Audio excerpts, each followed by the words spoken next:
آج کی video skip نہ کرنا، بہت ضروری بات کرنے لگا۔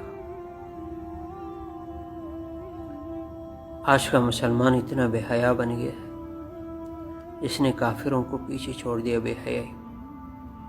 آج کا مسلمان اتنا بے حیا بن گیا ہے کہ جو ایک قدم آگے بڑھ گیا انگریزوں سے۔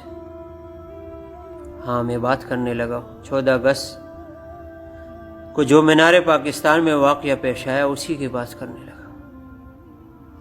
کچھ درندہ صفت لوگ عورت کو کھلونا سمجھ کر آسمان کی طرف اچھال رہے۔ یہ انگریز ملک میں نہیں ہے، کافروں کے ملک میں نہیں ہے، اسلامی ملک میں اسلامی لوگ۔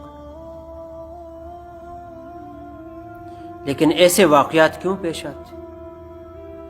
کیونکہ آپ بے حیا بن گئے۔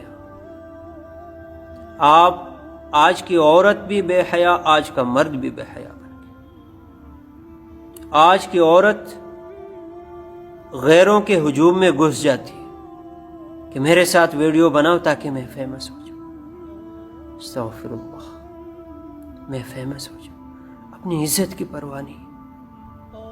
آج کی عورت فیمس ہونے کے لیے کسی کو عزت دینے کے لیے بھی تیار ہے۔ وہ کم بخت لوگ ایسے بھی ہے جو بیوی کو غیروں کے حوالے کر دیتے ہیں، غیروں کے پاس چھوڑ کر آ جاتے ہیں کہ اس کے ساتھ ویڈیو بناؤ، ٹک ٹاک کی ویڈیو بناؤ تاکہ یہ فیمس ہو جائے۔ ارے کم بخت، آج کے بھائی بھی اتنے بے حیا بن گیا ہے کہ بہن کو غیروں کے حوالے کر دیتا ہے کہ اس کے ساتھ مل کر ویڈیو بناؤ تاکہ یہ میری بہن فیمس ہو۔ ارے کم بخت، تمہیں کیا ہو گیا ہے؟ اتنے بے حیا بن گئے، غیرت کہاں گئی، ایمان کہاں گیا؟ خدا کے بندو کچھ سوچو۔ جب آپ خود ہی ہجوم میں گھس جاؤ کہ میرے ساتھ ویڈیو بناؤ تو پھر تو ایسے ہی حال ہوگا۔ یہ کسی انگریز ملک میں نہیں ہے، اسلامی ملک میں اسلامی لوگ ہیں ایسی حرکت کر رہے اور باقاعدہ سارے لوگ ویڈیو بنا رہے۔ یہ ہمارے پشتو زبان میں ایک بات کہتے ہیں نا، کہاوت، تو راشما اخرا، کتے کو کہتے ہیں کتے آ جاؤ مجھے کاٹ لو۔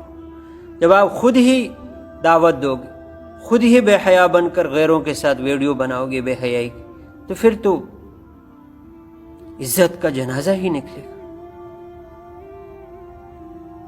خدا کے بندو سوچ لو، اس میں اوروں کے لیے بہت بڑا سبق ہے، اوروں کے لیے بہت بڑا سبق۔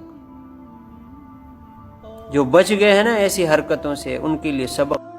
آج کا مسلمان اتنا بے حیا بن گیا ہے کہ کافروں کو پیچھے چھوڑ دیا، کافروں سے ایک قدم آگے بڑھ گیا۔ یہ جو مینار پاکستان میں واقعہ پیش آیا 14 اگست کو، کہ عورت کو کھلونا سمجھ کر سارے لوگ آسمان کی طرف اچھال رہے۔ ارے بدبختو، تم مسلمان نہیں، تمہیں خوف نہیں آتا؟ لیکن اس میں عورت کی بھی غلطی سمجھتا ہوں کہ ایسے ہجوم میں جب گھس جاتی ہے آج کی عورت، فیمس ہونے کے لیے لوگوں کو کہتی ہے میرے ساتھ ویڈیو بناؤ تاکہ میں فیمس ہوں۔ اتنا فیمس مت بن کہ عزت ہی کھو دے، عزت ہی تار تار ہو جائے۔ ایسے فیمس ہونے کا کیا فائدہ؟ اور بدبخت لوگ تو بیوی کو غیروں کے حوالے کر دیتے ہیں کہ اس کے ساتھ ویڈیو بناؤ تاکہ میری بیوی فیمس ہو جائے، کوئی کہتا ہے میری بہن فیمس ہو جائے۔ خدا کے بند،